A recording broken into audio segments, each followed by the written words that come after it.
Hello चैम्स। तो आज मैं आपके लिए लेकर आई हूँ फिनेंशियल मैनेजमेंट चैप्टर से रिलेटेड ये टॉपिक। वो चैप्टर जिससे आप सबको बहुत डर लगता है बट जो मेरा फेवरेट चैप्टर है। इस चैप्टर से रिलेटेड ऑलरेडी बहुत ही कॉम्प्रिहेंसिव कंसेप्चुअल वीडियोस हमने अपलोड किए हुए हैं। आपको पूरे चैप्टर की प्लेलिस्ट डिस्क्रिप्शन में मिल जाएगी, you will get the link. Don't forget to watch those videos. I am sure अगर आपने वो वीडियोज़ अच्छे से देख लिए तो आपको इस चैप्टर में कोई प्रॉब्लम नहीं आएगी। तो आज का हमारा टॉपिक है फैक्टर्स अफेक्टिंग डिविडेंड डिसीजन। जैसा कि आपको पता ही है कि इस चैप्टर में हम 3 फाइनेंशियल डिसीजंस पढ़ते हैं। पैसों से रिलेटेड 3 डिसीजंस हमें लेने होते हैं और क्या ऑब्जेक्टिव होता है हमारा, to maximise share holders wealth. 3 decisions कौन से?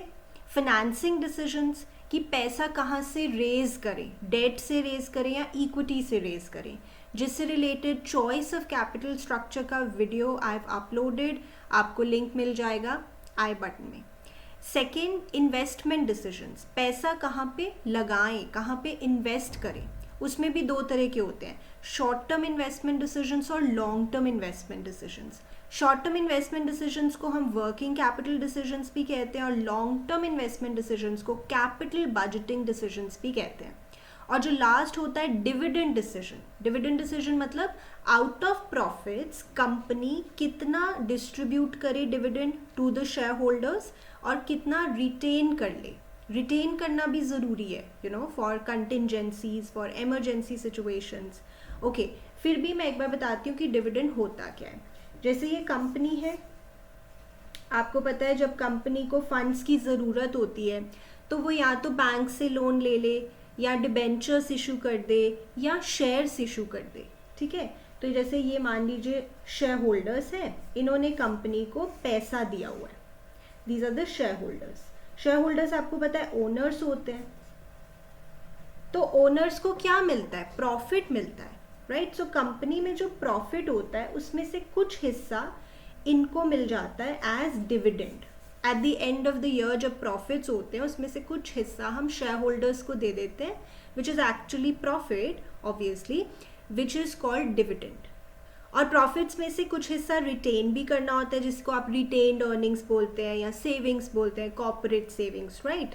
तो अब हम ये देख रहे हैं कि कंपनी अपने शेयर होल्डर्स को ज़्यादा डिविडेंड देगी या कम डिविडेंड देगी, ये किन फैक्टर्स पे डिपेंड करता है। So there are a few factors which we have to study. Of course this topic is important for your case studies also. बहुत ही कंसेप्चुअल टॉपिक है, अच्छे से समझेंगे आपको समझ में आ जाएगा। So the very first factor is amount of earnings. बहुत ही सिंपल बात है। देखिए, डिविडेंड जो है वो अर्निंग्स में से दिया जाता है, तो जितनी ज़्यादा अर्निंग्स होंगी उतना ज़्यादा डिविडेंड आप दे सकते हैं, अदर थिंग्स रिमेनिंग कांस्टेंट। देखिए, जब भी हम ये फैक्टर्स पढ़ते हैं तो हम ये मानते हैं कि बाकी फैक्टर्स को हम स्टडी नहीं कर रहे, सिर्फ इसी को पढ़ रहे हैं। तो सिंपल है, ज़्यादा अर्निंग्स होंगी ज़्यादा डिविडेंड दे सकते हो। सो अमाउंट ऑफ अर्निंग्स तो मेजर डिटर्मिनेंट है। मान लीजिए 1 मार्क क्वेश्चन आता है, which is the major determinant of dividend decision, तो आप लिखेंगे amount of earnings. So this is the major determinant. Earnings देखो जी, पास्ट अर्निंग्स भी हो सकती है, करंट अर्निंग्स भी हो सकती है, बट अर्निंग्स में से ही डिविडेंड दिया जाता है। Okay, second is stability of earnings. Stability of earnings, इसका क्या मतलब है?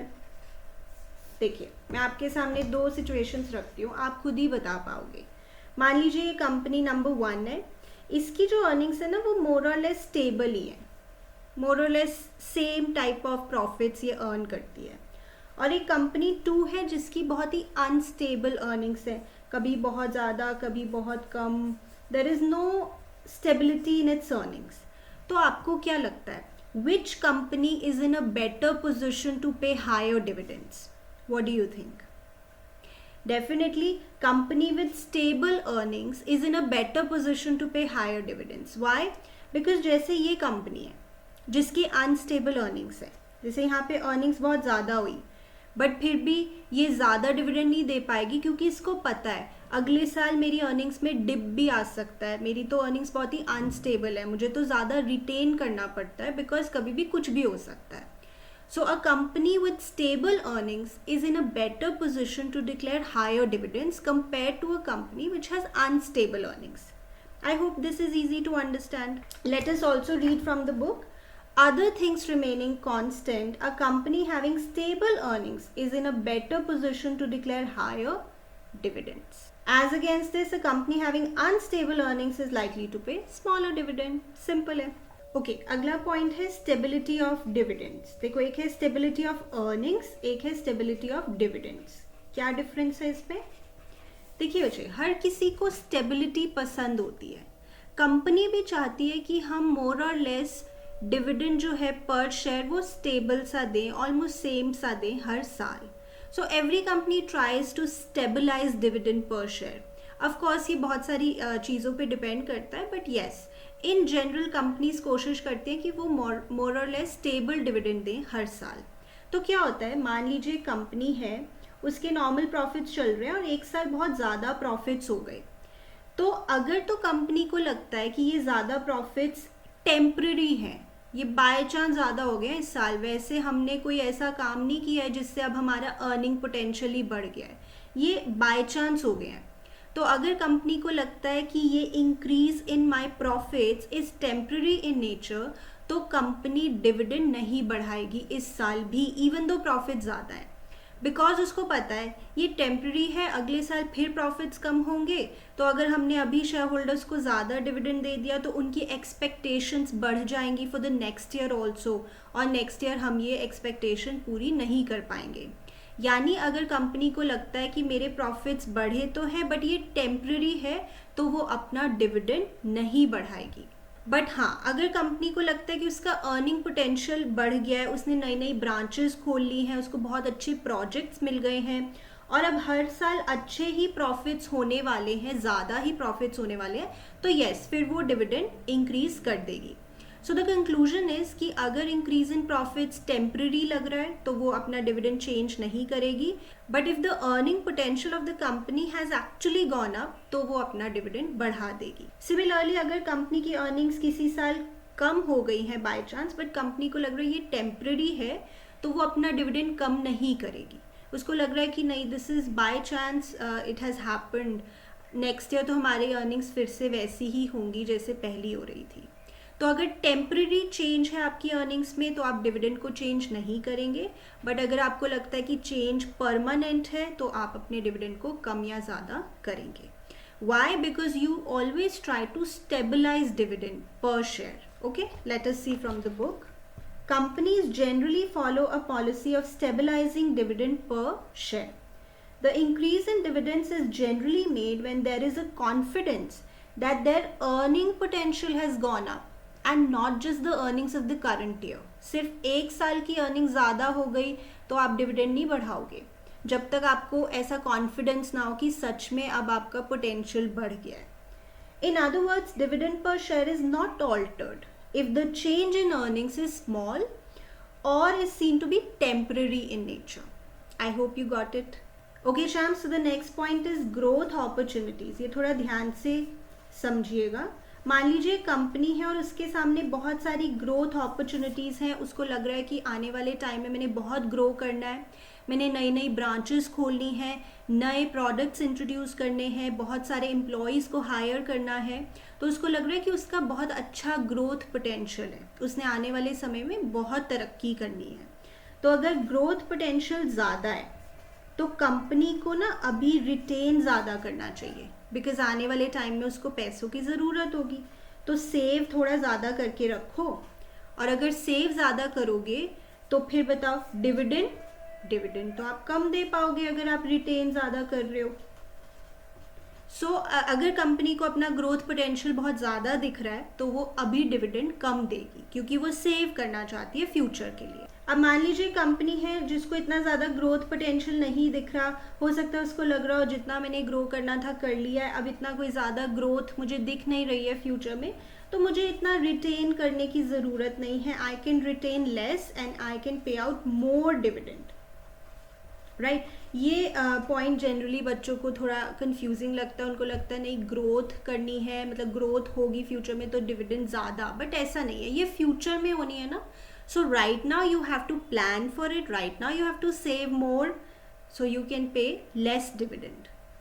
Okay Shams, next point है cash flow position. Cash flow position, देखिए डिविडेंड देने के लिए आपको कैश चाहिए ना, you need cash, so we do need to look at your cash flow position. आपके पास कितना कैश है ये देखना भी ज़रूरी है when you have to decide कि आपने कितना डिविडेंड देना है। नाउ समटाइम्स क्या होता है, प्रॉफिट्स देखने में तो कंपनी के बहुत ज़्यादा लगते हैं बट उसके पास कैश की कमी होती है। ऐसा कब हो सकता है? I give you an example. जैसे मान लीजिए ये P&L है कंपनी का, ये ग्रॉस प्रॉफिट है 1 लाख का। आपको पता है कि प्रॉफिट एंड लॉस अकाउंट में वो हम सारे इनकम्स और एक्सपेंडिचर्स शो करते हैं जो इस साल को बिलोंग करते हैं, चाहे वो अभी मिले हैं चाहे नहीं, चाहे वो अभी पे किए हैं या नहीं। तो मान लीजिए इसकी कोई अक्रूड इनकम है। अक्रूड इनकम क्या होता है? Due but not received. Let's say 1 crore की अक्रूड इनकम है और इजी वैल्यूज रख रही हूँ, एक्सपेंसेस मान लेते हैं 1 लाख है, तो नेट प्रॉफिट कितना हो गया? 1 करोड़। काफ़ी अच्छा प्रॉफिट लग रहा है। नॉर्मली तो हम सोचते हैं ज़्यादा प्रॉफिट ज़्यादा डिविडेंड, बट देखो इस कंपनी के पास क्या कैश है? नहीं, कैश तो कम है बिकॉज ये तो अभी मिला ही नहीं ना। This is due but not received. इससे क्या लग रहा है कि कंपनी के पास प्रॉफिट्स तो अच्छे हैं but it is short on cash. तो इस तरह की कंपनी फिर अभी ज़्यादा डिविडेंड नहीं दे पाएगी, right? So we also need to look at the cash flow position of a company when it has to declare dividend. So यहाँ पे profits are high but the company is short on cash. So इस तरह की company ज़्यादा dividend नहीं दे पाएगी even though profits अच्छे हैं, right? Let us see. The payment of dividend involves an outflow of cash. A company may be earning profit but may be short on cash. Availability of enough cash in the company is necessary for declaration of dividend. Okay Sham, so the next point is shareholders preference. देखिए dividend हम दे किसको रहे हैं? Shareholders को। तो वो क्या चाहते हैं ये भी देखना ज़रूरी है ना। What do they want, what do they prefer. मान लीजिए हमारे शेयर होल्डर्स रिटायर्ड लोग ज़्यादा हैं, सीनियर सिटीजन ज़्यादा हैं जो सिर्फ हमारी डिविडेंड इनकम पे डिपेंड करते हैं, तो फिर हम क्या सोचेंगे एज अ कंपनी कि हम मोर और लेस स्टेबल डिविडेंड देते रहें। ऐसा ना हो कि किसी साल मिस हो जाए, चाहे कम दें बट हर साल देते रहें, एक कांस्टेंट इनकम उनकी बनी रहे। बट फॉर एग्जांपल हमारे शेयर होल्डर्स ज़्यादा यंग लोग हैं जो थोड़ा रिस्क लाइफ में उठा सकते हैं, तो आप डिविडेंड ऐसा दे सकते हो कभी बहुत ज़्यादा, कभी बिल्कुल नहीं, कभी कम, इस तरह से चल सकता है। So we also need to look at what are share holders prefer, because there are certain shareholders who just depend on our dividend income. In that case we need to give them kind of constant dividend every year, right? So we need to see what they want. Let us see. While declaring dividends, management must keep in mind the preferences of the shareholders in this regard. If the shareholders in general desire that at least a certain amount is paid as dividend, the companies are likely to declare the same. Now company की जो annual general meeting होती है उसमें भी तो share holders dividend को approve करते हैं, तब हमें पता लग जाएगा कि शेयर होल्डर्स की प्रेफरेंस क्या है, right? And we need to look at that. There are always some shareholders who depend on a regular income from their investments. Okay champs, so the next point is taxation policy. देखिए जब company share holders को dividend देती है तो उस dividend pay company को पे करना होता है एक टैक्स गवर्नमेंट को. इस डिविडेंड के ऊपर company has to pay a tax to the government that is called DDT, dividend distribution tax. और ये डिविडेंड शेयर होल्डर्स के हैंड्स में टैक्स फ्री होता है. देखिए ऑब्वियसली अगर कंपनी ने टैक्स पे कर दिया इस डिविडेंड के ऊपर तो शेयर होल्डर्स को पे नहीं करना है, नहीं तो डबल टैक्सेशन हो जाएगा. So company pays a tax called DDT on the amount of dividend distributed to the share holders. अब खुद सोच के देखिए, अगर DDT का जो रेट है वो ज़्यादा होगा तो ज़्यादा टैक्स कंपनी को देना पड़ेगा गवर्नमेंट को, तो फिर उस केस में वो कम डिविडेंड देना प्रेफर करेगी. और अगर DDT का रेट कम है, टैक्स का रेट अगर कम होगा तो कंपनी डिविडेंड ज़्यादा दे सकती है, उस केस में डिविडेंड ज़्यादा देगी company. Let us read from the book also. If tax on dividend is higher, it is better to pay less by way of dividends. Company के पॉइंट ऑफ व्यू से कह रहे हैं. As compared to this, higher dividends may be declared if tax rates are relatively lower. Though the dividends are free of tax in the hands of shareholders, a dividend distribution tax is levied on companies. So this is because dividend के ऊपर tax calculate होगा. तो जितना ज़्यादा dividend का amount होगा उतना ज़्यादा टैक्स कैलकुलेट होगा. और अगर रेट भी ज़्यादा है फिर तो टैक्स बहुत ज़्यादा हो जाएगा. इसलिए जितना ज़्यादा डीडीटी का रेट होगा उतना कंपनी कम डिविडेंड देना प्रेफर करेगी. राइट, नेक्स्ट पॉइंट देखते हैं. Stock market reactions. जैसे आपको पता है जब भी कंपनी से रिलेटेड कोई पॉजिटिव न्यूज़ बाहर आती है, मार्केट में आती है, तो उसके शेयर का प्राइस बढ़ता है. क्यों बढ़ता है? बिकॉज एवरीवन परसीव्स कि ये अच्छी कंपनी है, सभी उस कंपनी के शेयर्स खरीदने का सोचते हैं, शेयर्स की डिमांड बढ़ जाती है और जिस चीज़ की डिमांड बढ़ जाती है उस चीज़ का वैल्यू बढ़ जाती है, उस चीज़ का प्राइस बढ़ जाता है. तो कोई भी अगर पॉजिटिव न्यूज़ कंपनी से रिलेटेड मार्केट में आती है तो उसके शेयर का प्राइस बढ़ जाता है. ऑन दी अदर हैंड अगर कोई नेगेटिव न्यूज़ कंपनी से रिलेटेड बाहर आती है तो उसके शेयर का प्राइस कम हो जाता है. Because in that case every one is selling the shares of that company की ये तो कंपनी अच्छी नहीं है. मार्केट में उसके शेयर्स की सप्लाई बढ़ जाती है और जिस चीज़ की सप्लाई बढ़ जाती है तो उस चीज़ की वैल्यू कम हो जाती है. So what I am trying to say here is कि अगर आप एज अ कंपनी ज़्यादा डिविडेंड देते हो तो ये एक पॉजिटिव न्यूज़ है और ये एक पब्लिक न्यूज़ है, सबको पता है. ये न्यूज़ जब बाहर आएगी तो आपकी कंपनी के शेयर का प्राइस बढ़ेगा. Right, other things remaining constant of course. And on the contrary अगर आप कम डिविडेंड देते हो, दिस इज समथिंग नेगेटिव. तो इस केस में everyone would want to sell the shares of this company. Market में सप्लाई बढ़ जाएगी शेयर्स की और शेयर्स का प्राइस कम हो जाएगा. तो वो कह रहे हैं कि ये भी एक इम्पॉर्टेंट फैक्टर है that you must consider before you are deciding कि कितना डिविडेंड देना है. मान लीजिए आपके शेयर्स का प्राइस ऑलरेडी कम है, अब अगर आपने कम डिविडेंड दिया तो और कम हो जाएगा. If you can not afford that तो अकॉर्डिंगली डिविडेंड डिसीजन लो, बिकॉज ऐसा हो सकता है. Right, so I just repeat it. अगर आप डिविडेंड ज़्यादा देते हैं this will come out as a positive news, आपके शेयर का प्राइस बढ़ेगा. और अगर आप डिविडेंड कम देते हैं this is a negative news, आपके शेयर का प्राइस कम होगा. Other things remaining constant. So this is also an important factor which you must consider before you are deciding कि कितना डिविडेंड देना है. Let us read from the book also. Investors in general view an increase in dividend as a good news and stock prices react positively to it. Similarly, a decrease in dividend may have a negative impact on the share prices in the stock market. Thus, the possible impact of dividend policy on equity share price is also one of the important factors to be considered by the management while taking a decision about it. Okay, now the next point is access to capital market. इसका क्या मतलब है? देखिए, जो बड़ी बड़ी reputed companies हैं जिनकी मार्केट में अच्छी रेप्यूटेशन है, उन्हें लगता है कि जब भी हमें पैसों की ज़रूरत होगी ना, हम कैपिटल मार्केट जाएंगे और पैसे उठा लेंगे. कैपिटल मार्केट क्या होता है? जैसे आप फाइनेंशियल मार्केट चैप्टर में पढ़ते हो, दो तरह की कैपिटल मार्केट होती है, primary market, secondary market. Primary market में कंपनी इशू करती है जैसे शेयर्स, डिबेंचर्स. राइट, तो अगर आप एक रेप्यूटेड कंपनी है, आपको लगता है कि जब भी पैसों की ज़रूरत होगी हम कैपिटल मार्केट में जाके शेयर्स इशू करके पैसा उठा लेंगे, डिबेंचर्स इशू करके पैसा उठा लेंगे, तो हमें कोई चिंता करने की ज़रूरत नहीं है, हमें ज़्यादा रिटेन करने की ज़रूरत नहीं है. Because whenever we will need funds we have access to capital market.